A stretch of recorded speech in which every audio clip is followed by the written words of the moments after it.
جی نصیر حبیب صاحب السلام علیکم۔ جی وعلیکم السلام۔ جی نصیر حبیب صاحب جی میں نے ایکچولی بات کرنی تھی براہیم احمدیہ کے بارے میں۔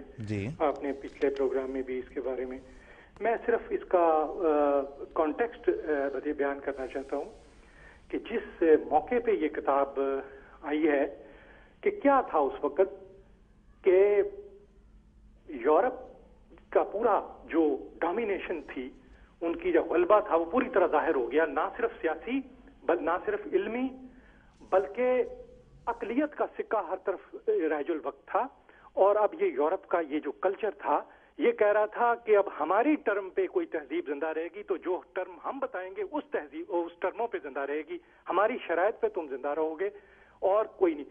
تو اس سے بعض لوگوں نے مکالمے سے انکار کر دیا، وہ چلے گئے، انہوں نے جا کے ایک گاؤں میں مدرسہ بنا لیا اور سر سید جو گروپ تھا اس نے کہا چلو تم ادھر کو ہوا ہو جدھر کی جلدی سے اپنی۔ چنانچہ ہم دیکھتے ہیں کہ جو ڈسکورس میں رپچر ہماری روایت میں جو رپچر پیدا ہوا ہے وہ مغرب کی روایت میں یہ رپچر پیدا نہیں ہوا تھا اتنا بڑا۔ کوئی نہیں تھا کہ اس مٹیریلزم کے مانسٹر کو کوئی چیلنج کرے اور اس کی ایروگنس کو توڑے، اس کے غرور سرے پر غرور کو خم کرے۔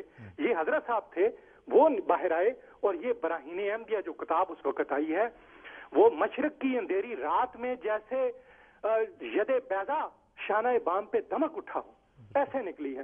آپ نے فرمایا کہ قرآن میں یہ جو اسلام ہے اس میں کچھ بھی خلاف عقل نہیں ہے، ہاں ماورائے عقل ضرور ہے۔ تو زمانہ یہ مانگتا تھا اگر ماورائے عقل ہے تو اس کا پروف کیا ہے، ڈیمانسٹریٹو پروف دو، کیونکہ زمانہ تو ثبوت مانگتا تھا۔ تو آپ نے کہا میرے پاس آ جاؤ، رہو، میں تمہیں خودندہ خدا کے ثبوت دوں گا۔ لہذا انہوں نے عقلی لحاظ سے بھی اور روحانی لحاظ سے بھی اس براہین احمدیہ کے ذریعے وہ اپنا غلبہ ثابت کر دیا۔